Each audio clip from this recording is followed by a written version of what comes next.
So, ladies and gentlemen, welcome at the second program of our project devoted to the Aktion Reinhard, 8 years after Aktion Reinhard, the industrial killing of European Jewry.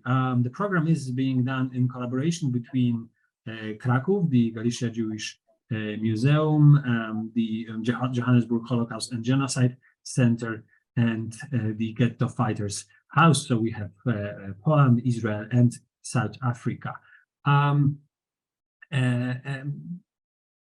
We will again be traveling. We will be providing translation. Ci z Państwa, którzy dołączyli teraz i chcą włączyć tłumaczenie na język polski, bardzo proszę wybrać ikonkę globusa na dole ekranu i kliknąć tam Polish, polski. To umożliwi odsłuchanie nagrania. Yes, the program is recorded and will be available on the YouTube and Facebook channels of all the three institutions soon enough. Also, most likely tomorrow we will have online available the first recording or of the first program, which was the Road to the Final Solution lecture by Professor Michael Berenbaum. At the end of the discussion, I'll be collecting questions, so please write your questions in the chat, and if we have time, I'm sure Chris will be happy to take at least some of those questions, Chris and Tali. So now let me pass the floor to our friend and colleague, Tali Nays, director of the Johannesburg Holocaust and Genocide Centre. Thank you very much to you, Jakub, and to the whole team at the Galicia Jewish Museum and the team at the Ghetto Fighters House, and of course our own team in Johannesburg, the team at the Johannesburg Holocaust and Genocide Centre. This collaboration is absolutely fantastic and so important, marking the 80th anniversary or 80th commemoration of really the three killing centers or three death camps that are not as known as Auschwitz, and for us to have really a world expert, author, writer Chris Webb, that wrote 6 books about Operation Reinhard, about the camps of Operation Reinhard, Bełżec, Sobibór and Treblinka is a great honor. Chris, we partnered before, and we also spoke on the same platform before some months ago, and I always learn so much from you, and your willingness also to answer any question that comes is fantastic. So please, as we start the program, put your questions in the chat. We will pick some of the questions and answer them today, but we'll collect all the questions and then answer them together with the recording in an email that you will all receive, those that are with us live and those that are listening to the recording. Those that registered will get answers for all your queries and answers and questions about Operation Reinhard. So without much ado, we are honored to have you, Chris, all the way from the UK to share your expertise about the 3 Operation Reinhard camps. After you, I will share some other stories about the camps, and then we will open to questions. Chris, the floor is yours. Thank you very much. It's a great pleasure to do this, and I'm very happy to take questions at the end. I'll do my best to answer them. I might not be able to answer some, but I will always do my best. So warm greetings from the UK. My name is Chris Webb. I'm an author and a historical researcher, and have researched Aktion Reinhard for over 50 years. So virtually all my adult life. I've written 6 books, as Tali just said, on the 3 Aktion Reinhard camps. All 3 of them have got 2 editions. The second one, for Sobibór, is currently being finished, and it will be out next year. I run the Holocaust Historical Society website, and I co-founded the Ark and Heart Memorial websites. Next slide, please.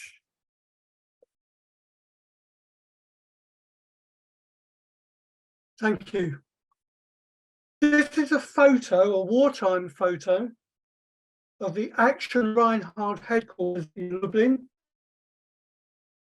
the Julius Schreck Kaserne. The building can still be seen today. It's now a medical college. During the war, the deputy of Aktion Reinhard, Hermann Hoffler, lived and worked in the building. Next slide, please. Right.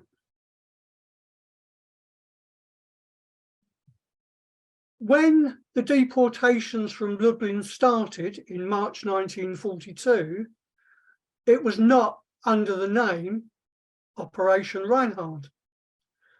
That came later. Odilo Globocnik, the SS and Polizeiführer for Lublin district, named it in honor of Reinhard Heydrich, who was assassinated in Prague in June 1942. I think that's enough to say on that one. Next slide, please. Okay, in this slide, you can see it pictures SS men behind the Kommandantur in Bełżec. This was Christian Wirth's headquarters and living quarters, and they were in two stone houses, the other one on the left, that the SS co-opted, if you like, from the Polish railways. Now, I must say, and I haven't said this, and I will say this, photographs. The SS men who joined Aktion Reinhard signed a recruitment pledge that said that photography was strictly forbidden. But these pictures, they were developed sorry? Can you hear me? Yeah. These were developed in a photographer in Tomaszów Lubelski, and he kept a second copy. So these photos were kept in secret of Bełżec. Also, Kurt Franz, Deputy Commandant of Treblinka, and Johann Neumann, Deputy Commandant of Sobibór, also had an album made of photographs that they had taken or had been taken in the camps during 1943. But they were very careful not to show any incriminating photos. Thank you. Next slide, please.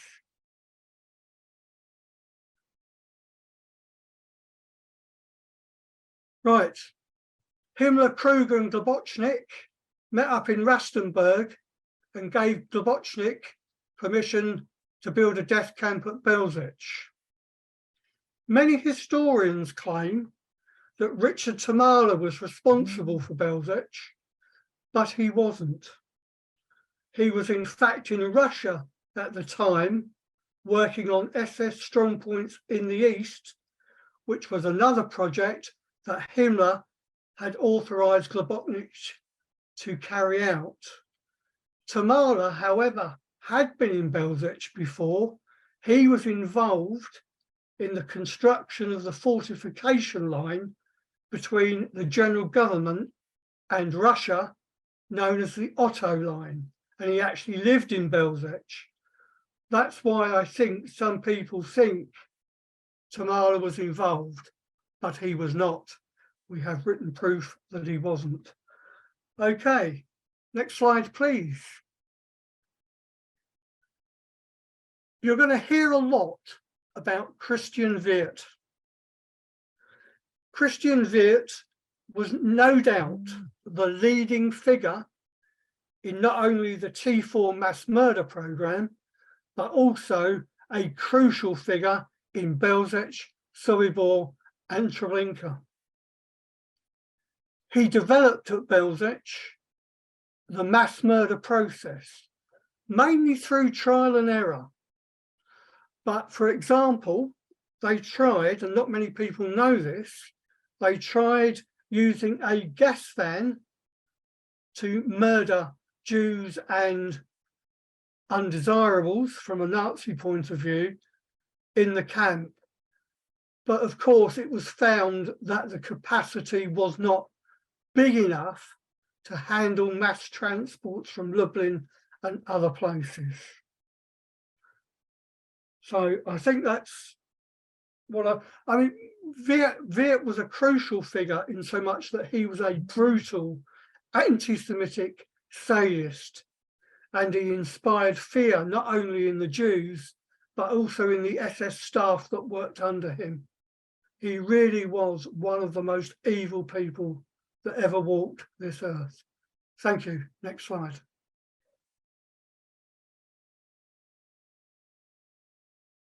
There is a picture of Christian Wirth in the middle, probably taken in Lublin. And the man on the left is Johann Schwarzenbecker, and the man on the right is Rudolf Lassmann. Nothing more to add to that, but at least you know what Wirth looked like. Thank you very much. Next slide, please. Some of these I've already covered, but the one thing I want to point out here is that unlike the other two death camps, local Polish tradesmen were used to build the gas chambers and other barracks. The SS obviously were doing things by trial and error in Bełżec, as I've already said. I think they realised when it came to Sobibór and Treblinka, they did not want local Polish tradesmen building the gas chambers. That was too incriminating for them. So they learned from that, and in the other two camps, Jews and Ukrainians and Germans built the gas chambers, as well as Jews, of course. I'll cover that more when we get to Treblinka. Thank you. I think that's all I want to say there. Right. Okay.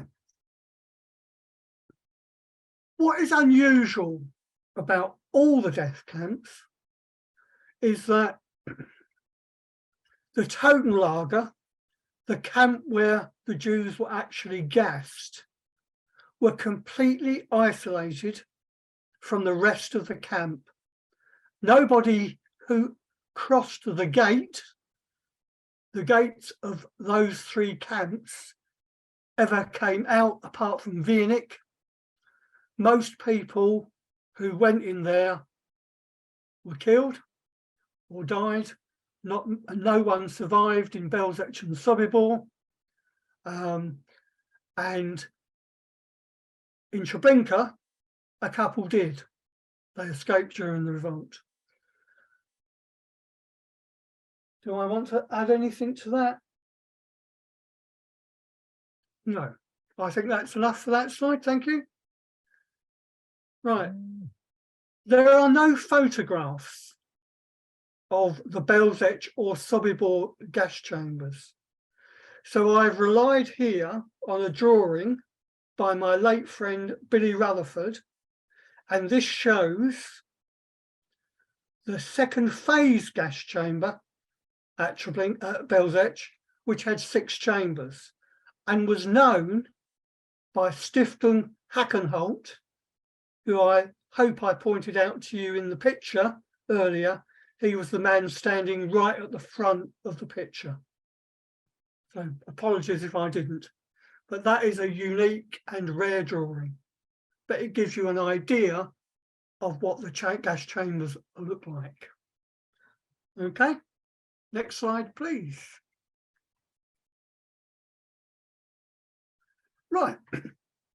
In terms of the timeline, as I already mentioned, Aktion Reinhard, or what was later to be called Aktion Reinhard, commenced on March the 16th, 1942. I explained to you, but I will mention it again, Wirth perfected the process of exterminating the Jews, particularly the sick and disabled, by using something called a Lazarett, which is German for military infirmary. And basically, these people were separated from the transports, taken to the mass graves in Bełżec, and killed at the mass graves. So the Germans realized they didn't want anybody to slow down the extermination process. So they made sure that those that were disabled or sick were killed in this way, and children, little children, were killed in this way. A horrible way to die, terrible thing to do, but that was how Wirth worked. So Wirth left Bełżec on the 1st of August, where he was appointed by Globocnik to be the inspector of the 3 Aktion Reinhard camps. He was succeeded by somebody who had worked with him in the Stuttgart police. His name was Gottlieb Hering. Hering was not quite as brutal as Wirth, but still pretty an awful character.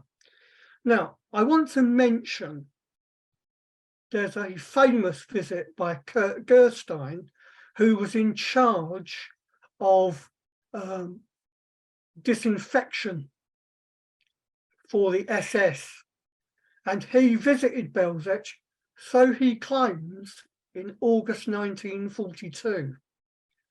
Now, it could be that Gerstein visited Bełżec more than once, but he said the day after he went to Treblinka and he saw 8 gas chambers in operation. Well, in August 1942, there were only 3 gas chambers. So this means to me that Gerstein either visited these camps more than once, or he went to Bełżec later, because the two can't be true. So I'm glad to share that. Transports continued up until December 1942, and then gassing ceased.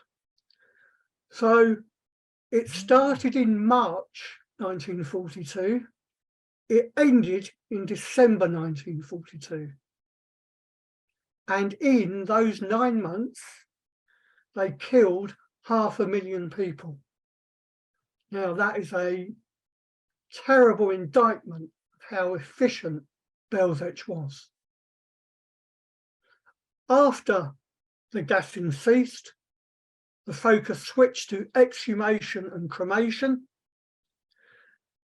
and the camp was dismantled. The mass graves, all the corpses had been exhumed and burnt.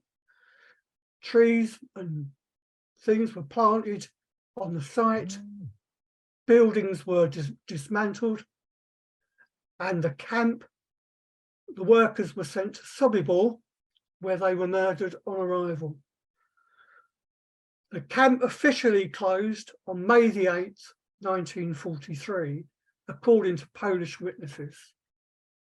Now, the last point I want to say is that the Germans were very careful in terms of record keeping. There were no transport lists or very few, if any, transport lists of Jews from within the general government to all of the camps, apart from transports from the Reich itself and transports from Theresienstadt and Westerbork. So people looking for transport lists, apart from those 3 groups that I've mentioned, you won't find any. A police decode intercepted by the British Intelligence Service at Bletchley Park uncovered in January 1943 a fortnightly report on Aktion Reinhard sent by Hoffler to General Heim in Krakow. And on that figure, on that decode, the telegram that was decoded, the message, the numbers of people sent to Bełżec was 434,508. Now, it's not sure whether this figure included deportees from the Reich itself.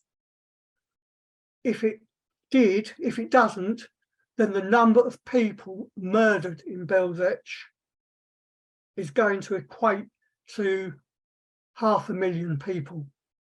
500,000 people in 9 months. That is a staggering rate. Okay, next slide, please. Okay. This again is one of the photographs that was taken in Bełżec of the sorting sheds with a group of capos standing outside. And this again was a photo that the second copy was made in secret.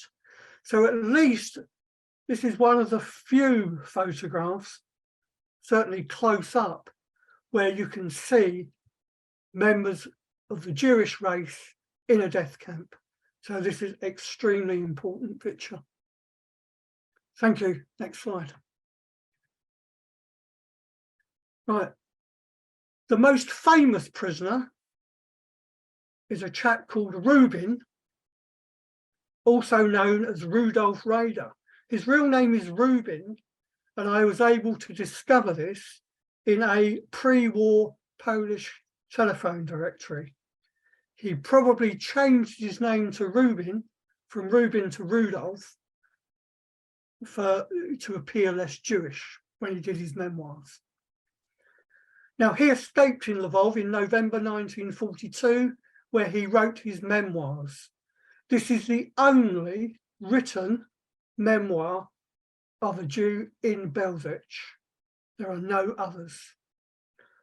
Another survivor, Chaim Hertzman, was murdered by anti-Semites in March 1946 in Poland after giving evidence, but he never produced a memoir. The number of survivors for Bełżec, people who actually escaped from the camp, is incredibly low, possibly 10 at the most.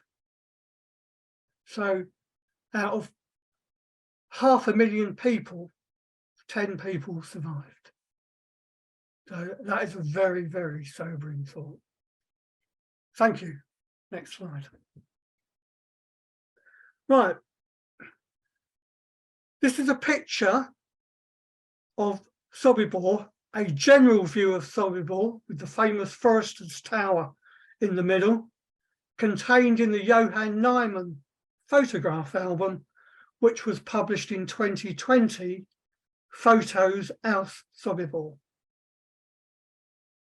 Thank you. Next slide.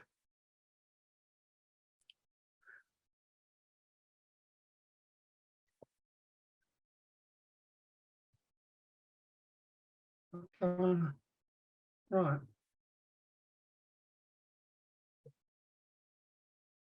In the case of Sobibór, local Jews built the camp.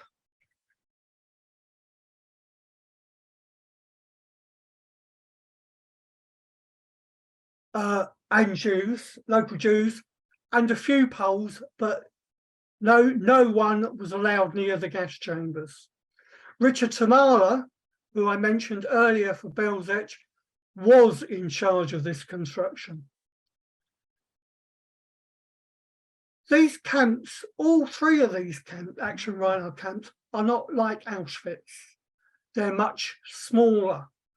Sobibór was a rectangle, 400 meters by 600 meters. It was divided into 4 distinct areas. The Vorlager, where the transports arrived, the reception camp, also known as Camp 2, where the Jews undressed, the women in a barracks, the men out in the open, and the Totenlager, which is where the gas chambers and mass graves were located, and lastly the Nordlager, which was built in the summer of 1943 on orders from Himmler as a camp for the supply and repair of captured Russian ammunition. Originally, and you'll see this now repeated in all 3 death camps, 3 gas chambers were built, and Sobibór was modelled on Bełżec. Next slide, please.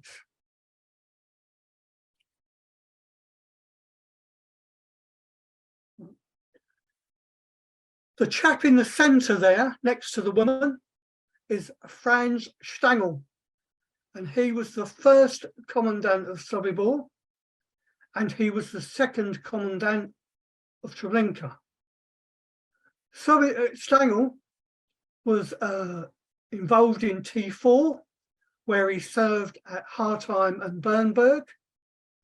Stangel was a great organiser. He was not a brutal man. He stayed away from that side of things. He had very little contact with the Jews at all, apart from one Smajna, who I'll talk about later in Sobibór. Stangel was regarded by Globocnik as the best commandant in Poland.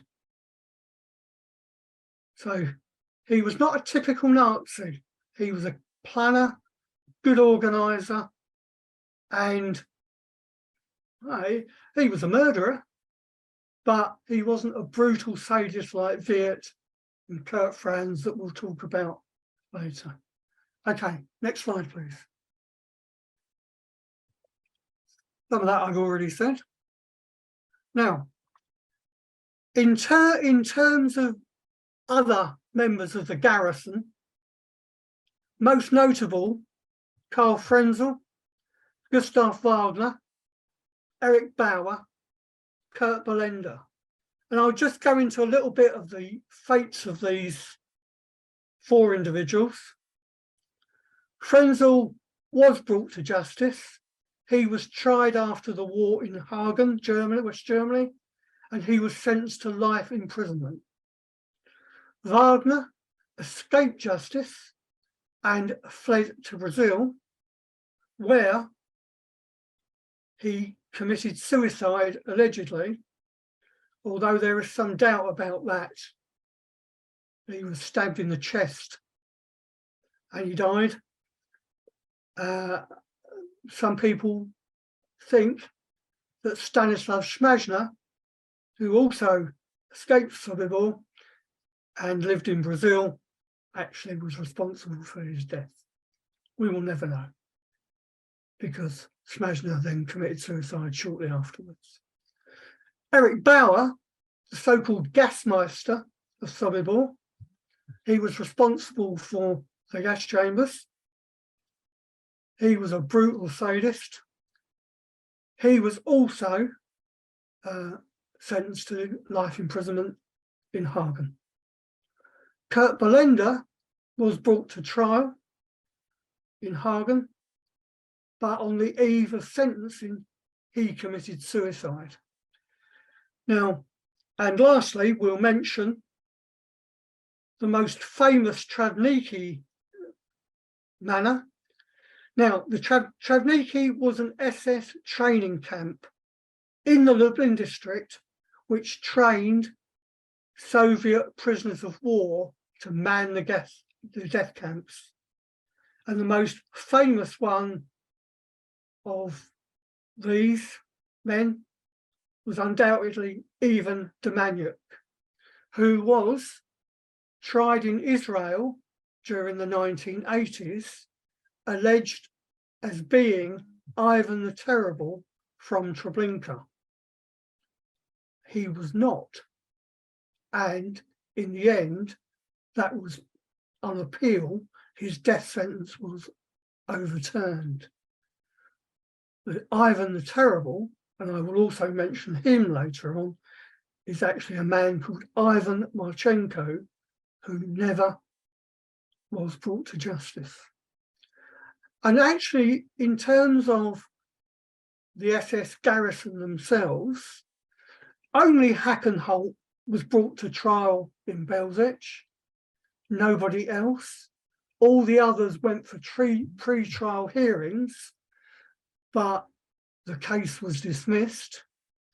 Sobibór, a number of the garrison were tried. Most received very, very, very short sentences. A number of them were acquitted. And in Treblinka, Kurt Franz was given life, Mattis was given life. Most of the others were given fairly paltry sentences. And I think that's a great shame. Okay, next slide, please.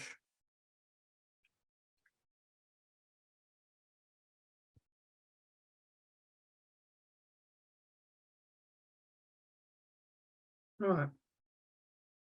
This mass murder process actually was the same in all three death camps.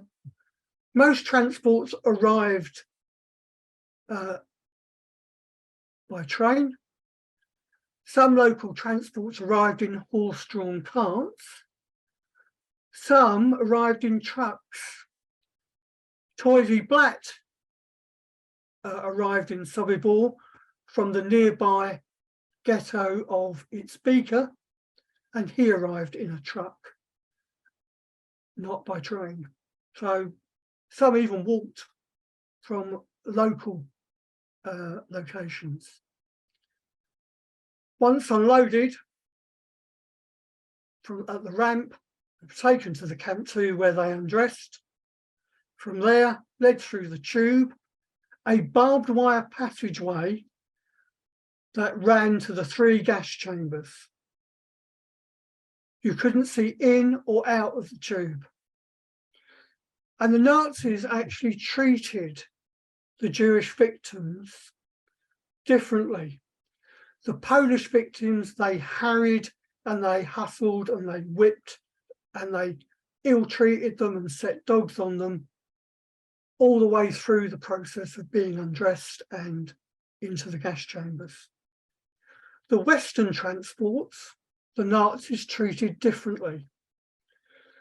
They were more polite to those that came from Holland and Czechoslovakia. They even went to the sometimes of handing out soap to the illusion that they were only going to bathe in the facilities, not be killed by gas. When the Jewish victims reached the tube, then all pretense ended. So it marked the dividing line. Then the Western Jews were treated the same as the Polish Jews. And that's an important point to make. Okay, next slide, please. Right.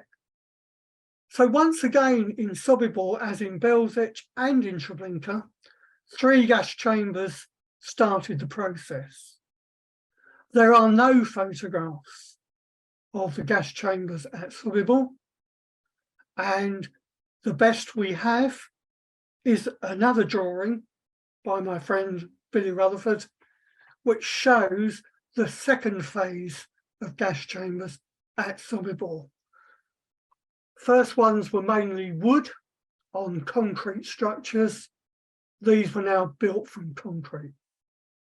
And they had 6 chambers, although some people now claim with archaeological that there were in fact 8 chambers.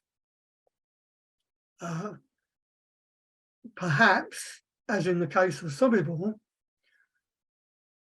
maybe the last 2 chambers were used to house the gassing, the gassing engines, maybe not. But anyway, it's between 6 and 8, and that's the best I can do. I can't give you definitive proof on that. Thank you.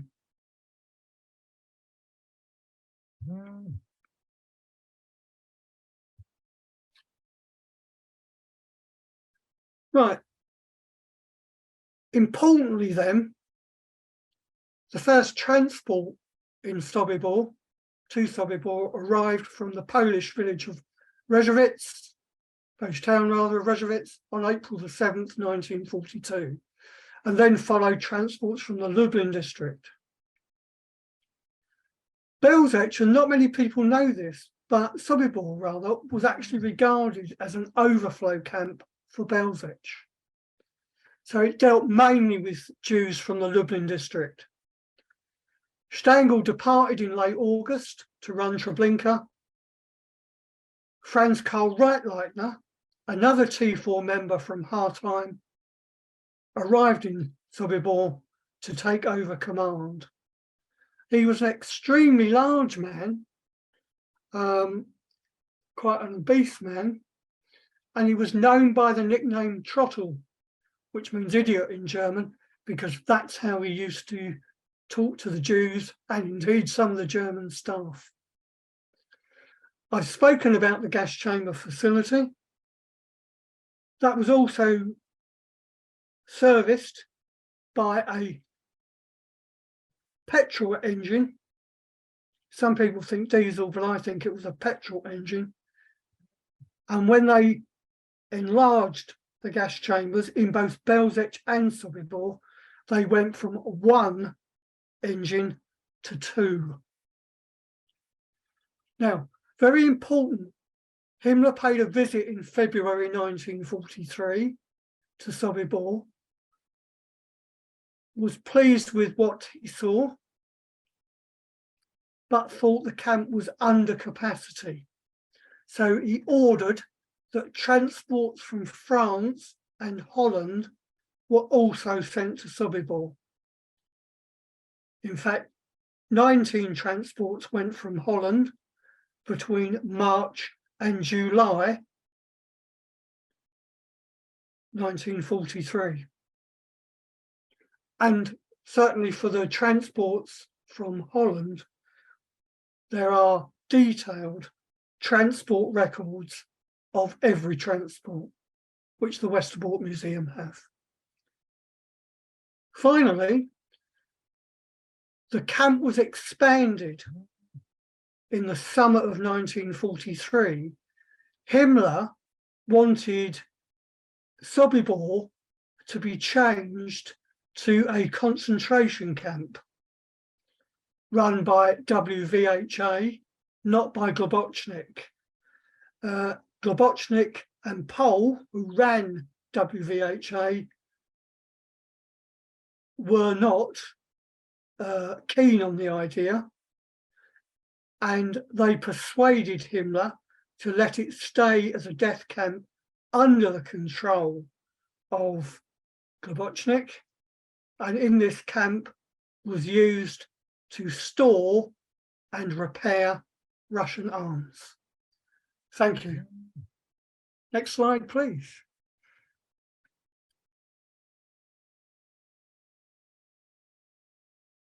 I'm going to talk now about the biggest mass escape of prisoners in the whole of the Second World War. In September 1943, the Germans transported from Minsk Soviet prisoners of war who had military experience. This was the Nazis' undoing. Sasha Paczerski led the revolt along with the Polish Jew, planned the revolt along with the Polish Jew Leon Feldhandler. Leon Feldhandler met the fate of Heisman that I spoke about earlier he was actually also murdered in Lublin by anti-Semites, Polish anti-Semites. So, the revolt. Among the 12 SS men killed, I'm going to name some of them by, give the names of some of them. Johann Neumann, the deputy commandant, was murdered, and they were murdered by being stabbed. By being either stabbed or having their heads cut off.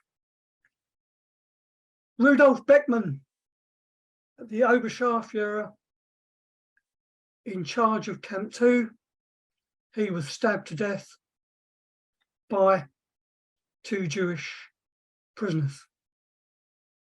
Ballister, don't know how he died, but he was a particularly brutal man, and he was killed by the prisoners, along with Joseph Wolf,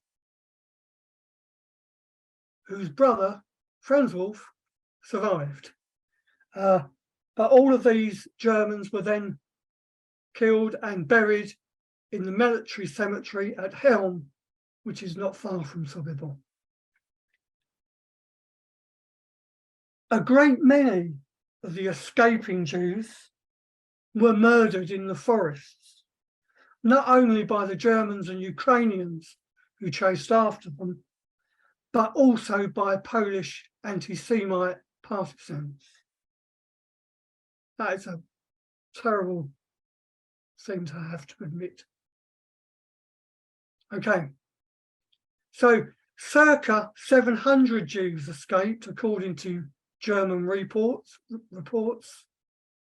And as I said earlier, this is the largest single mass escape by anyone in the whole of the Second World War. And in that, they were very brave, and we should never, ever forget those that died that day. Thank you. Next slide, please.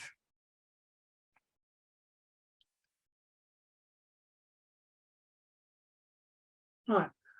The end of Sobibór, the gas chambers were dismantled. Some of the buildings were not destroyed, but were used by the Baudienst, which is the German construction service. And in fact, some of the buildings were still there after the war, but were burnt down by refugees returning to the Ukraine. They dismantled the barracks and used them for fires because it was cold. I think that's quite nice. It serves some purpose. Right.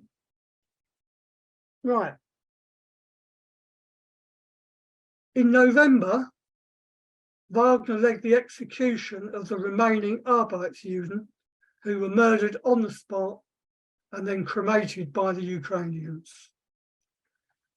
According to official sources, some 250,000 Jews lost their lives in Sobibór. I think the Hoffler figure, which only went up until December 1942, had something like 155 Jews taken to Sobibór. So you can see with the transports from Holland and France, that's why that number then significantly increased to 250,000.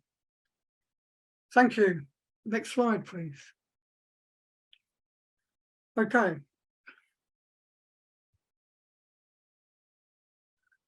This photograph from the Kurt Franz album shows the armory in Treblinka. And you can see to the left and the right, there are no buildings. When the camp was in operation before the revolt, there were 2 barracks attached to either side. So the fact that there are no barracks there means that this is taken post-revolt. Next slide, please. Right, Treblinka is located near the very important railway junction at Malkinia Gorna, and all the transports that went by rail passed through there. Once again, construction was headed by Richard Tamala from the SS Central Bauleitung based in Zamość. Again, not a huge camp, nowhere near the size of Auschwitz, 600 meters by 400 meters in dimension. Camp this time was divided into two: the lower camp where the transports were received, where the Jewish sorting barracks were and living quarters, and the lazaret, the military infirmary, which was used in Treblinka to murder disabled, sick and children. There was a subtle difference here. The lazaret in Treblinka had a hut which was dressed up as a Red Cross barracks. So people assumed they were going into the lazaret for a medical examination. Here, unfortunately, that was not the case. They were shot and burnt alive in a mass grave. The upper camp, which contained the gas chambers and the mass graves and living quarters for the Jewish Arbeitsjuden who worked in the Totenlager, was completely, once Wirt had reorganised the camp, was completely separated, as in Bełżec, as in Sobibór, from the rest of the camp. Apart from Wirt, who was a master builder and built various barracks in both camps, once you'd crossed that threshold, you never came out again. And no one saw in it. You couldn't see in it. There was a high earthen mound. The fences were camouflaged, intertwined with foliage. You couldn't see in it. And nobody knew what went on in the Totenlager, apart from the Jews that were there, those that escaped in the Revolt, and Wirt. Next slide, please. Right. This is another picture from the Kurt Franz album. This is Franz Stangel on the left in the white coat that he was famous for, summer uniform. Not quite sure whether he was a master weaver. He may have made it himself. It may have been made for him by Jewish prisoners. And on the right is the brutal and notorious sadist Kurt Franz, who was at the time deputy commandant when this picture was taken, and later became the third and final commandant of Treblinka, after the revolt. So some people say that this is probably outside of the commandantur at Treblinka. I don't think it is. I think it is the SS barracks where they lived, because Franz is not in uniform. So I think that points to that. That's my observation. I'll stick with that. Thank you. Next slide. Right. The first commandant at Treblinka was another T4 person, Dr. Irmfried Ebel, another Austrian. Stangel was an Austrian. Reichleitner was an Austrian. He was sacked by Globocnik in mid-August 1942. Wirt and Globocnik travelled to Treblinka in August 1942, apparently the same day that Gerstein was supposed to be there. That's another reason why I think Gerstein's visit to Treblinka was later. I don't think they really wanted Gerstein to see the camp in the state that it was in. Ebel was replaced by Stangel. Wirt and Stangel reorganised the camp. they built larger gassing facilities. Wiernik was involved in the construction of the new gassing facilities at Treblinka. Wiernik is adamant, and so are many other Jews, that there were 10 gas chambers at Treblinka. However, all of the Germans say it was between 6 and 8. I don't know why they should say that it was not 10. Even Gerstein says it was 8. Perhaps we will never know. But Wiernik, as a master constructor, probably should know what he was talking about. And these gas chambers were built in the September and October of 1942, and obviously more than doubled the capacity of people that could be killed in them. Out of the SS garrison, all the 3 camps, the SS garrison totaled around about 30 men and 120 Ukrainians. Not a great number, not a large number. No women guards, I'll just add that. The most notorious of guards at Treblinka were Fritz Kuttner, who actually died before he could be brought to trial, Mieti and Mentz, who were both very active at the Lazarette, Hertreiter, whose speciality was killing children, and Mathis, who was in charge of the Totenlager. Franz, as I said earlier, got life imprisonment, so did Mathis. Forgive me, I can't remember how many years Hertreiter was sentenced to, Mieti meant, but they were both sentenced to decent terms of imprisonment. They were supplemented by 120 Ukrainian guards. Most famous of these, in my opinion, was Ivan Marchenko, who, as I said earlier, was never brought to justice. He was a brutal sadist, and he used to spend most of his time, believe it or not, in Treblinka. There were Ukrainian women who were employed by the SS, prisoners who were employed by the SS to be their cleaners and do their laundry and things like that. And most of them testified after the war about Marchenko, describing him. And also a lot of his fellow colleagues described in great detail Marchenko's role in the camp. And these investigations took place between 1950, well, some in the 40s at the end of the war, right up until 1970, and were all documented. And they knew that Ivan the Terrible was Ivan Marchenko. And they knew that before they brought Domenyuk to trial. So I cannot work that out. But anyway, I thought I would share that with you. Next slide, please. All right.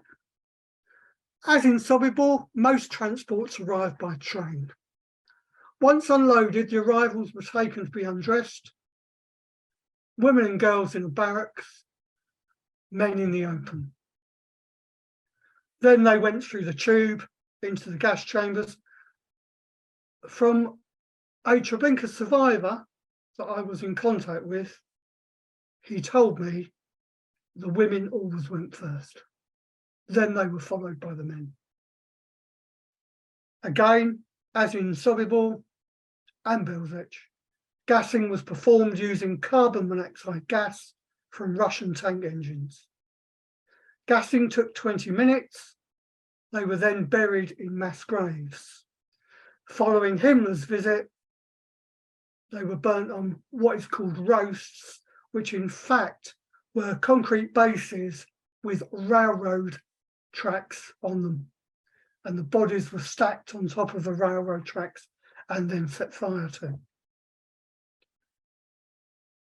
The person who did that, I'll just add, was an SS man called Erich Floss. He was the cremation expert of Aktion Reinhard and carried out the same tasks in Bełżec, Sobibór and Treblinka. He was actually a member of the Sobibór garrison. He was actually killed a week after the revolt in Sobibór by a Ukrainian guard with his own machine gun on a journey from Sobibór to Treblinka. Next slide, please.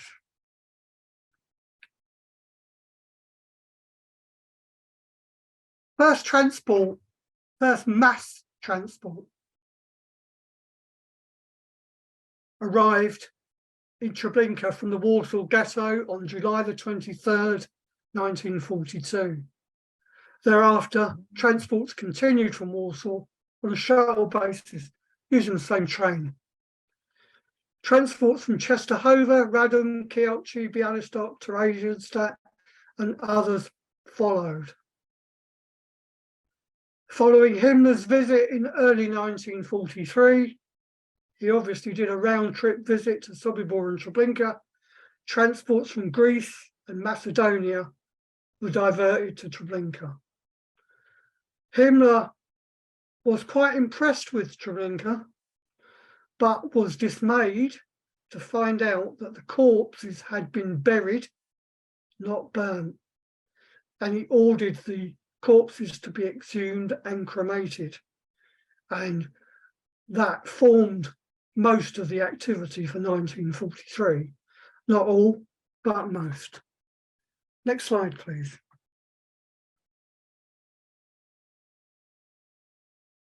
Right, given that the revolt is going to be covered in greater detail in a later presentation, I won't say an enormous amount about this, but obviously it's important that I cover it. A small resistance committee was formed and they planned the revolt over many months. It had to be postponed quite a number of times. One, there was a typhus epidemic that broke out in Treblinka in the spring of 1943. That interrupted their planning. Their main leaders were Zoltan Bloch,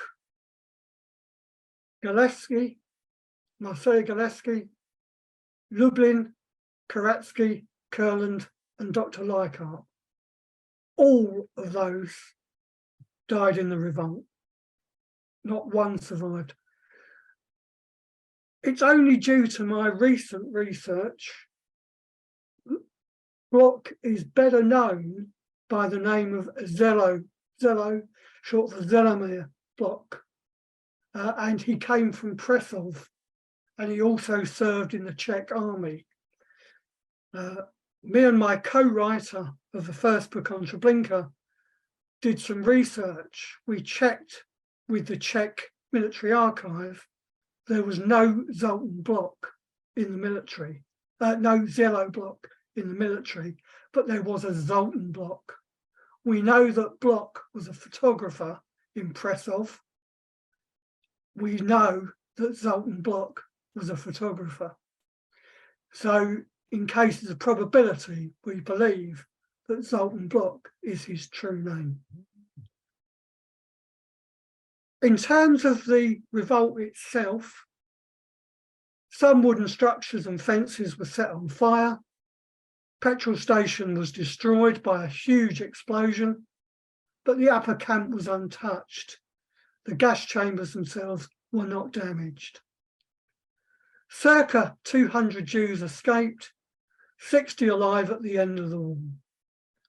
Survivors, why we know so much about Treblinka is obviously survivors testified at Treblinka trials.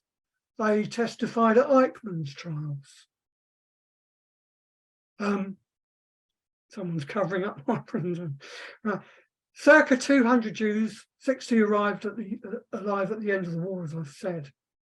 Out of those survivors, I'm honoured to say Kalman Tejman and Rosenberg I became friends with and I corresponded with for many years. And that was thanks to the Ghetto Fighters House in Israel. And obviously they're very important in my life. Samuel Willenberg, who was the last Treblinka survivor, died a couple of years ago.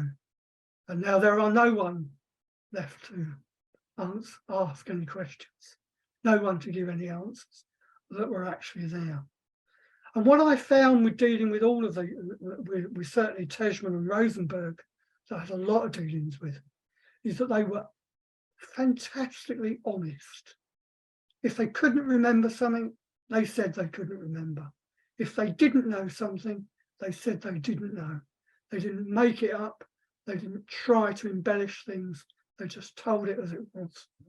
And I'm extremely grateful for having that contact. Next slide, please. After the revolt, Stangel and others were sent to northern Italy. Franz was appointed as the third and last commandant to oversee the liquidation of the camp.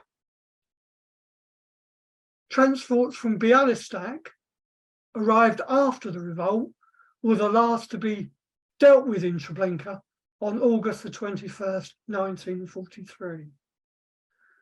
The gas chambers were dismantled, most of the buildings torn down, lupins planted, and I forgot to mention this, but at all three death camps, Globocnik arranged for a Ukrainian ex-guard to live on the site of the three death camps to ensure that no pilfering or took place and that people were kept away from it.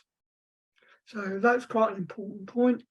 The last prisoners were killed and the last transport left on November the 17th, 1943. So November 1943 was the end of Aktion Reinhard in the field.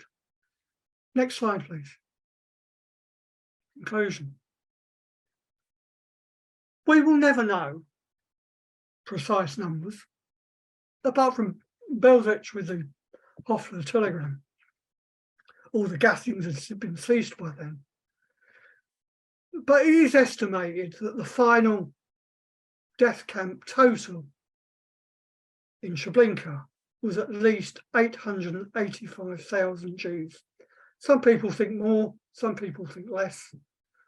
That's my estimate. All three camps destroyed some 1.6 million innocent Jewish men, women and children from a number of countries occupied by the Nazis. And this is why Aktion Reinhard is important. Aktion Reinhard killed more people than Auschwitz. And it deserves to be known about, talked about, and spoken about. Thank you.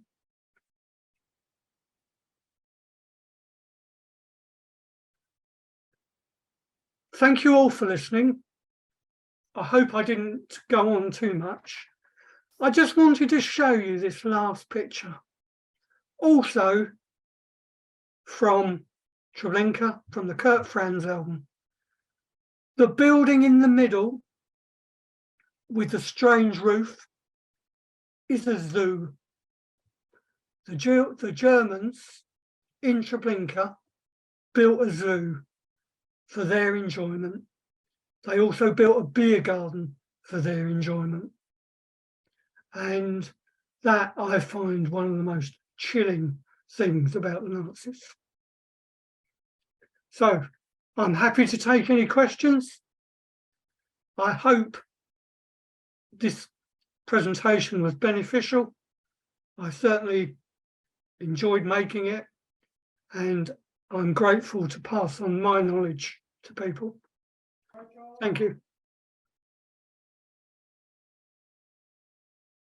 Thank you very much, Chris, for sharing with us your vast knowledge. And as I said in the start of our program, we limited you really, and we gave you only 55 minutes. And I think that we are also enriched by what you had to share with us. What I will do in the next 5 minutes before we open the floor to questions that Chris will answer is try to put a human face to the towns, the villages, the shtetls, the cities, and the people that went to these three death camps or killing centers of Operation Reinhard. We heard the statistics. We read in the chat many of your very, very moving comments about family members that were sent to Treblinka, to Bełżec, to Sobibór, or indeed to Auschwitz. But what I thought really in 5 minutes is to just very briefly actually look at 2 very small towns, not look at the larger cities that we know, the Warsaw and the Łódź and Lublin, but to look at 2 small towns, one in Galicia, in West Galicia, in the Podalia area, the town of Nowy Targ, and the other about 20 kilometers from Warsaw, the resort town of Otwock. And just look at what happened to one family that was sent from Nowy Targ in Podalia, southwest of Poland, to Bełżec, and the other from Otwock to Treblinka. Very, very quickly. The family is my family. My name, as you know, is Tali Nates. I'm the director of the Johannesburg Holocaust and Genocide Centre, and I wanted to speak about Bełżec and about this excellent book that I also am showing you a picture of on this screen. The book by Eva Kopper, Every Victim Has a Name, is looking at some families, some victims, and what happened to them. And Chris, you spoke about the big numbers, the 500,000, the Hofer report, 435,000. Some are saying over 500,000. But let's look very briefly at one such family. And this is my family, my father's family, the Turner family that came from Nowy Targ. And on the 28th or 30th of August, most probably on the 28th of August of 1942, were gathered in the stadium of the football stadium of the town. It still exists. I was there in July, and a selection was done.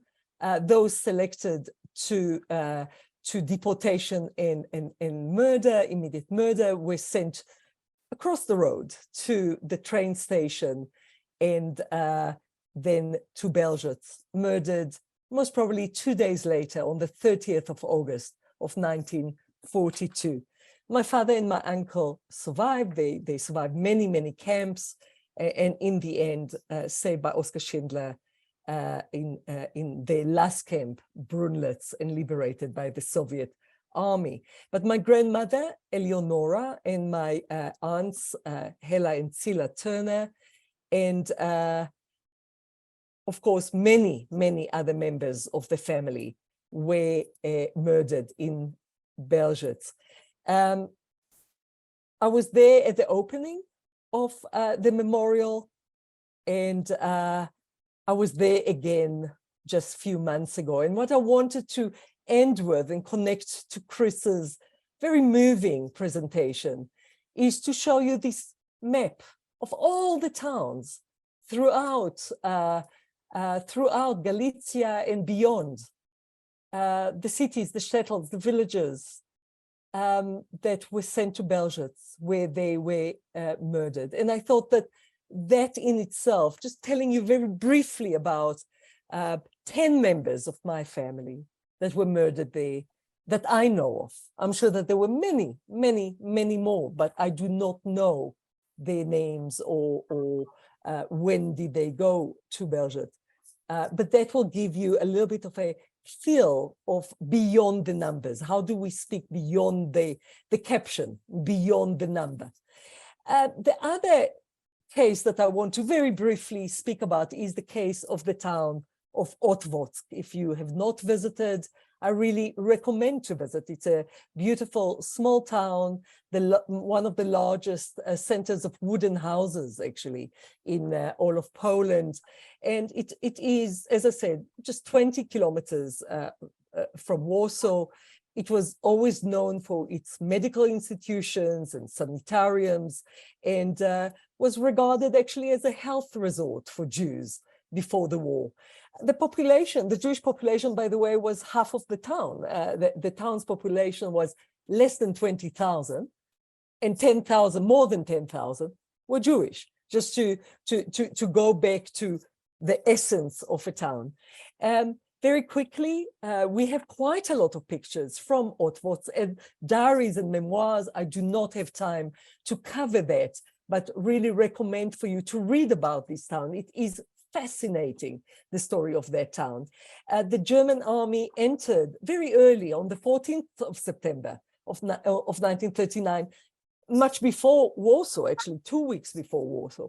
And cases of torture of Jews were many, for example, forcibly cutting off the beards of Jewish men, looting and looting of houses, looting of shops, burning synagogues. So this is a case where you see a viciousness in a small town that I think is important to speak about. And then, of course, establishing a ghetto. And you see some pictures of the gates of the ghetto, of the Nazi guards in the ghetto. There were two ghettos, one in the resort and another one in the other side. But again, I do not have time to speak about that. But what I do want to speak about is the forced labor, the torture, the killing, the sickness, and the difficult conditions in the ghetto. What I also want to speak about is the family of my mother. My mother was from Warsaw. She came from the Flint family, and her one beloved uncle, Benjamin Flint, and his family lived in Otwock. They went through forced labor. They then were deported to Treblinka on the 19th of August, 1942.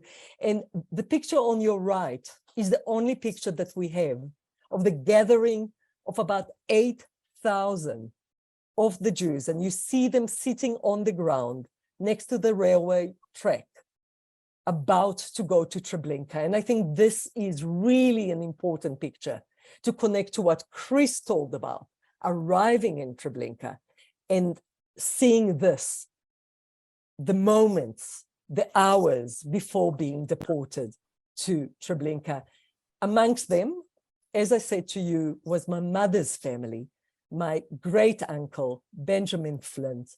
And here you do see a picture of his wife that was involved in one of the pensionen, Malka Flint, and others from the ghetto. And I think that the picture survived only because it was sent to the United States from the ghetto time, and somehow managed to get to the United States, is now in the US HMM collection. Just to end my very short presentation by showing you the remains of the ghetto fence in Otwock. I have very good friends in the town. I work with the school. We come to meet children from Otwock and interact with children in the town. And they went and interviewed the older population that remembered the ghetto, remembered my great uncle, Benjamin, that was a dairyman. He had a dairy, and his wife that worked in a pension, in a health resort. And showed us the last place, the picture on the top right, of where they were seen by one of the witnesses that saw them for the last time, actually gave them food through the fence. And a part of this fence is now part of the collection and the archive and part of the display at the Johannesburg Holocaust and Genocide Centre. And lastly, a picture of the Jewish cemetery, a desolated Jewish cemetery in Otwock, where not many of the graves are standing, but the children and the population involved in the Forum for Dialogue in Otwock are cleaning the cemetery and taking delegations to the cemetery to remember the more than 10,000 Jews, 8,000 of them murdered in Bełżec, 3,000 of them hidden in the town, caught by the Nazis and murdered and buried in mass graves in the town. And when the Soviet army liberated the town on the 17th of January, 1945, only 400 survived. So thank you very much for allowing me to put a face on these individuals to represent the 1.6 million that were murdered in Operation Reinhard. And Kuba, the floor is yours to look at some questions in the last 15 minutes. Thank you, Tali, for this very personal story and sharing with us fragments of your family history. And Chris, thank you so much for your insight and detailed description of those three sides. I mean, our chat is full of prizes and thanks coming in from the participants who come from all over the place or from all over the world. And again, there are many questions. I'll just pick some, and please, I will pass all of them to Chris, and he'll be responding them, and we will be in touch, or we will include the answers into the description of the recording or this video that will be available on the YouTube channel of the Galicia Jewish Museum. Right, so the questions, and again, please forgive me, I will not be able to read out all of them. Question about the German and Ukrainian perpetrators that were shown in some of the photographs that are in the collection of the Ghetto Fighters House. The question is whether there was an effort to identify those guards and perpetrators. Do we know whether they ended up in the West after the war? That's a good question. Actually, most of the SS men in the Kommandantur photograph were identified. I think, can you show the picture again, Jakub? Would that be possible? I think it was number 3, Jakub, on the slideshow. Let me just get back to it.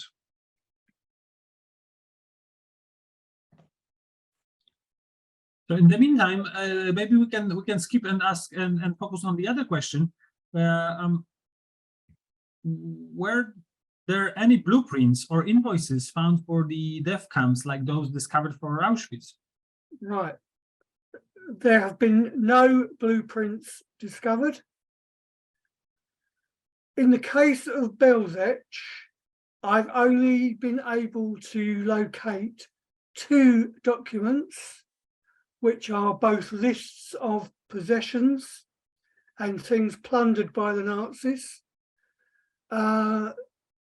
There are more documents relating to Treblinka and Sobibór, mostly freight wagon lists.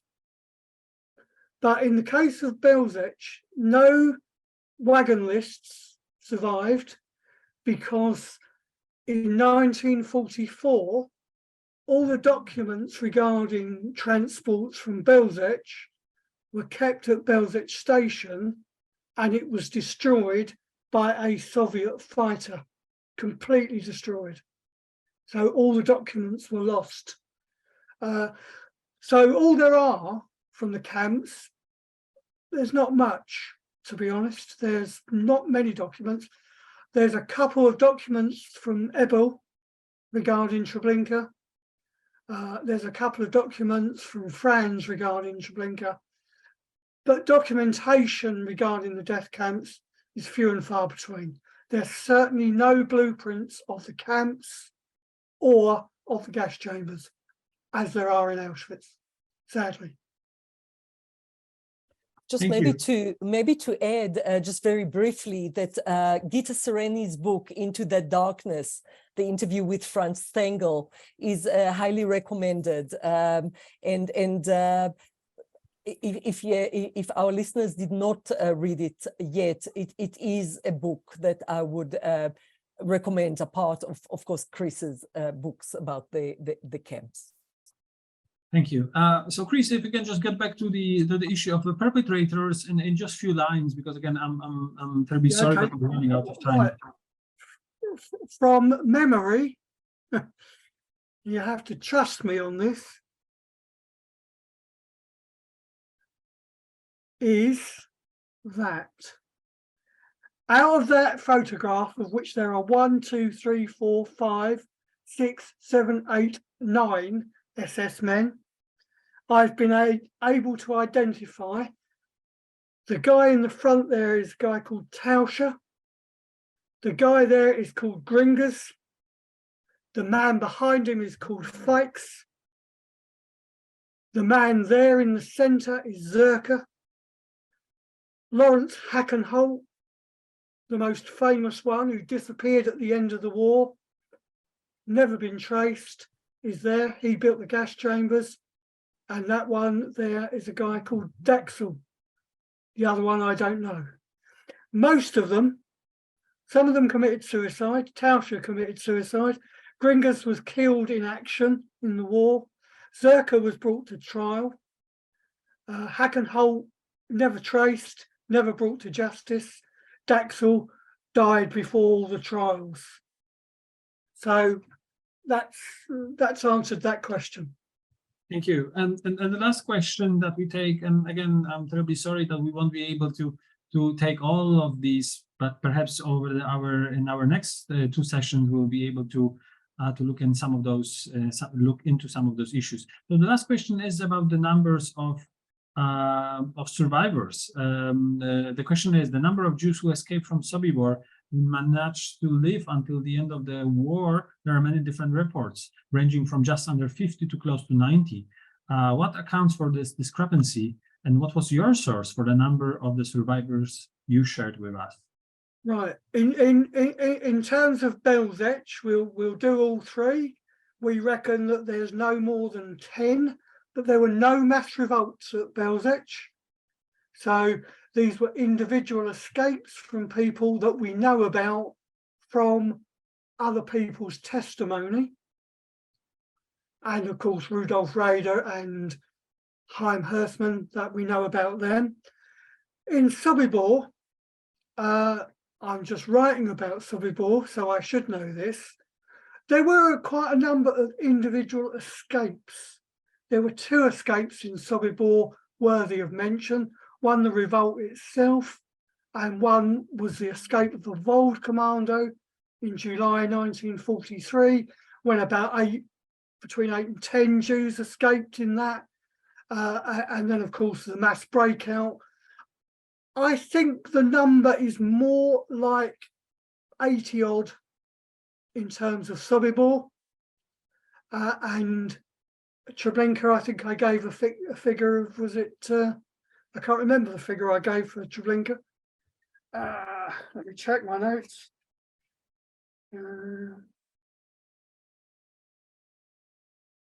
Again, there were a lot of individual escapes. Some survived the war, some didn't.